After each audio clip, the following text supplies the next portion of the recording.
आज मैं आपको बताऊंगा कि आप अपना पहला 1 लाख कैसे कमा सकते हैं, वो भी 30 दिनों के अंदर। किसी YouTube गुरु की तरह नहीं कि YouTube पर ये चैनल बना लो और आप लाखों रुपए की अर्निंग करना शुरू कर दोगे, बल्कि मैं आपको पूरा रोड मैप बनाकर समझाने वाला हूँ कि आप 30 दिनों के अंदर 1 लाख रुपए कैसे कमा सकते हैं। लेकिन इसके लिए आपको 30 दिनों तक जी तोड़ मेहनत करनी पड़ेगी। अगर आप मेहनत नहीं करना चाहते तो इस वीडियो को छोड़कर जा सकते हैं। और जो लोग अभी तक वीडियो में बने हुए हैं तो चलिए साथ में वीडियो को शुरू करते हैं।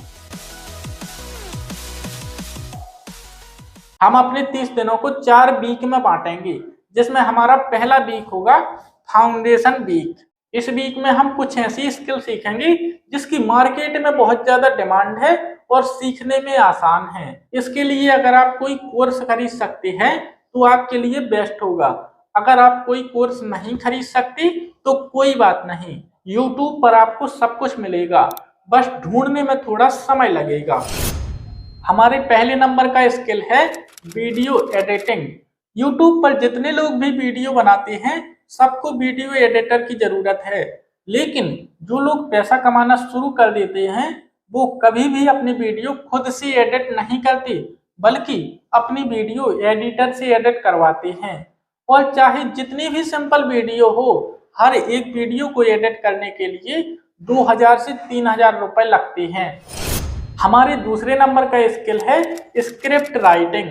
जो लोग कंटेंट क्रिएट करते हैं उन्हें स्क्रिप्ट राइटर की जरूरत पड़ती है, और 10 मिनट की स्क्रिप्ट लिखने के लिए 10 से 20,000 रुपए मिलते हैं। अगर आप किसी और के लिए काम नहीं करना चाहते तो हमारे तीसरे नंबर का स्किल है ड्रॉप शिपिंग। अगर आप किसी और के लिए काम ना करके खुद का काम करना चाहते हैं और अपना बिजनेस बिल्ड करना चाहते हैं तो ड्रॉप शिपिंग आपके लिए बेस्ट ऑप्शन हो सकता है। और ड्रॉप शिपिंग में इन सबसे ज्यादा पैसा है, लेकिन इसके लिए आपको नॉलेज के साथ साथ एक्सपीरियंस भी होना चाहिए। नंबर 4 पर है वेबसाइट डिजाइनिंग। वेबसाइट को डिजाइन करने के लिए कोडिंग की जरूरत नहीं है, बल्कि आप AI की मदद से शॉपिफाई पर स्टोर बनाकर लोगों को सेल कर सकते हैं। और शॉपिफाई का एक स्टोर 5,000 रुपए से 10,000 रुपए के बीच में बिक जाता है। नंबर 5 पर है ग्राफिक डिजाइनिंग। अगर आप ग्राफिक डिजाइनिंग सीखते हैं तो आप लोगों के थंबनेल बना सकते हैं, और एक थंबनेल का 500 से 1000 रुपए मिलता ही मिलता है। अब आप सोचो कि आप दिन के कितने थंबनेल बना सकते हो। एक थंबनेल को बनाने में 1 घंटा लगता है, तो आप दिन के 4 से 5 थंबनेल बड़ी आसानी से बना सकते हो। अब आपको पहले वीक के पहले दिन को सिर्फ यह सोचकर लगाना है कि आपको कौन सी स्किल सीखनी है। आप उसी स्किल में आगे काम करोगे तो आपको अपनी इंटरेस्ट की स्किल को सिलेक्ट करना है। अब वीक के बाकी बचे 6 दिन आपको उस स्किल को मास्टर करने में लगाना है। आप जितना सीख सकते हो आपको उतना सीखना है, और साथ में प्रैक्टिस करनी है, क्योंकि अगर आप प्रैक्टिस करते हैं तो आप वर्क करने के लिए रेडी हो जाएंगे। अब आप बोलोगे इतने कम समय में स्किल को कैसे सीखा जाए, तो एक सप्ताह में होते हैं 168 घंटे, और आपको इसमें से केवल 60 घंटे ही स्किल को सीखना है। आपको केवल रोज के 10 घंटे स्किल को सीखना है और उसे प्रैक्टिस करना है, ना इससे ज्यादा और ना इससे कम। अगर आप ऐसा करते हैं तो आप 6 दिनों के बाद वर्क करने के लिए रेडी हो जाओगे। अब दूसरा वीक शुरू होता है। दूसरे वीक के पहले दिन आपको 6 घंटे का समय प्रोफाइल बिल्डिंग और लोगों को रीच आउट करने में लगाना है, जिसमें आपको 3 घंटे का समय लिंक्डइन, फाइवर और इंस्टाग्राम जैसे फ्रीलांसिंग वेबसाइट पर अपनी प्रोफाइल बनाने में लगाना है। आपको अपनी प्रोफाइल बनाने में ज्यादा सोचना नहीं है, बल्कि 4 चीजों पर ध्यान देना है। नंबर 1 अच्छी photo, number 2 clear bio, number 3 skill, number 4 portfolio. आपका जितना अच्छा पोर्टफोलियो होगा आपको उतने ज्यादा क्लाइंट मिलेंगे। आपको पहले दिन कम से कम 50 लोगों को रीच आउट तो करना ही करना है, और ये ऐसे लोग होने चाहिए जिनको आपकी स्किल की जरूरत है। आप इनको DM मैसेज या ईमेल कर सकते हैं। आप अपने मैसेज को छोटा, अच्छा और इम्पैक्टफुल रखना और यह जरूर मेंशन करना कि आप उनको क्या ऑफर दे रहे हो। मैं आपको एक प्रो टिप देना चाहूंगा कि आप अपने हर एक मैसेज में कस्टमर का नाम जरूर लेना और अपने हर एक मैसेज को कस्टमाइज करके ही भेजना, अपने काम के बारे में मेंशन करना। अगर आप ऐसा करते हैं तो आगे चल के आपको इसका बहुत फायदा होगा। आपको वीक 2 के दूसरे दिन कम से कम 100 लोगों को सभी प्लेटफॉर्म पर रीच आउट करना है, जिससे आपको ज्यादा से ज्यादा क्लाइंट मिल सके। लेकिन इसके लिए पेशेंस रखना बहुत जरूरी है, क्योंकि हो सकता है किसी दिन आपको 10 रिप्लाई आ जाएं और यह भी हो सकता है कि किसी दिन आपको एक भी रिप्लाई ना आए। इसीलिए पेशेंस रखना बहुत जरूरी है। अगले दिन डे 3 में आपको उनके साथ कॉल या मीटिंग करनी है जिनको आपकी स्किल की जरूरत है, और बचे हुए समय में और 50 लोगों को रीच आउट करना है। लेकिन उससे पहले आपको देखना और सोचना है कि मैंने पिछली बार ऐसा क्या किया था जिससे लोगों ने मुझे रिप्लाई किया, और इसी स्ट्रेटजी को आगे भी करना है।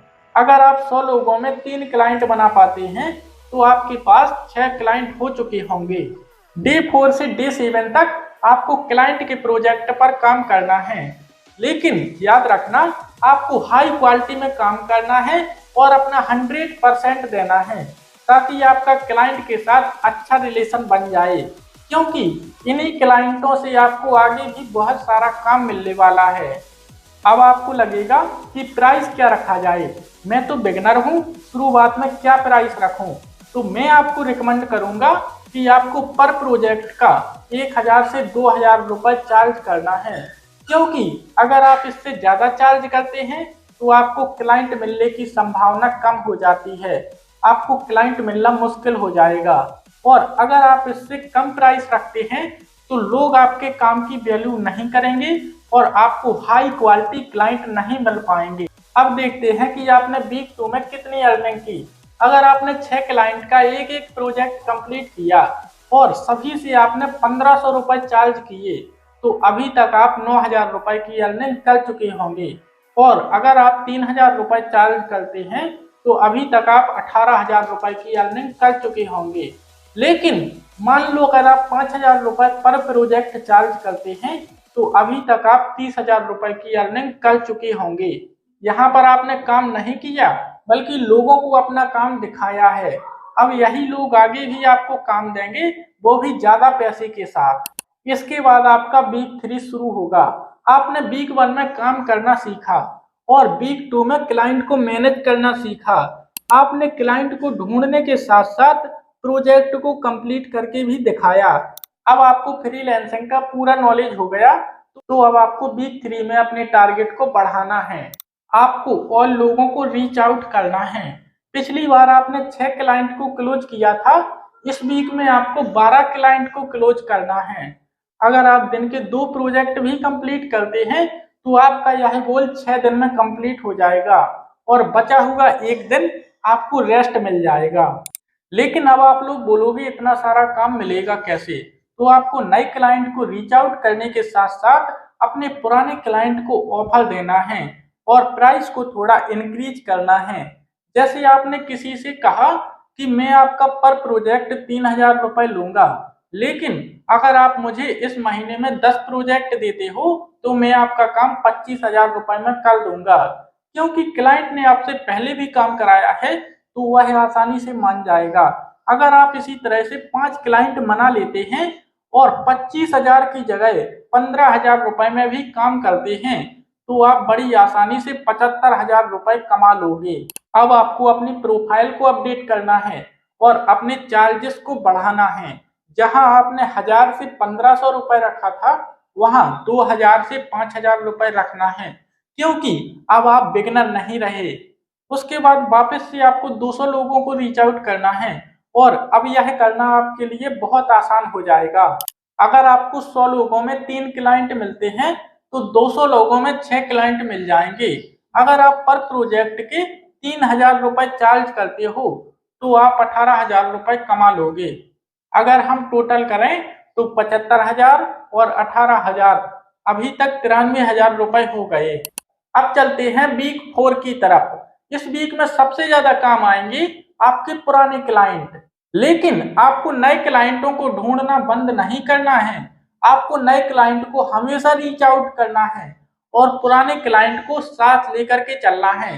लेकिन एक बात याद रखना, जो आपके पुराने रिटेलर क्लाइंट हैं उन्हें ज्यादा परेशान मत करना, उनसे बार बार पैसे बढ़ाने की बात मत करना, क्योंकि अगर उन्होंने आपको छोड़ दिया तो शायद आपको शुरू से शुरू करना पड़े।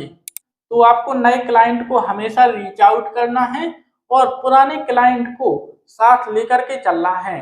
अगर आप ऐसा कर पाते हैं तो आप 1 लाख नहीं बल्कि 2 से 3 लाख रुपए महीना बड़े आराम से कमा लोगे। अगर आप भविष्य में एक टीम बनाते हो तो 10 से 15 लाख रुपए महीना बड़े आराम से कमा लोगे। अगर आपका कोई डाउट है तो कमेंट में पूछ सकते हो। चलिए वीडियो का यहीं पर एंड करते हैं। अगर आप लोगों ने लाइक नहीं किया तो वीडियो को लाइक कीजिए और सब्सक्राइब नहीं किया तो चैनल को सब्सक्राइब कीजिए।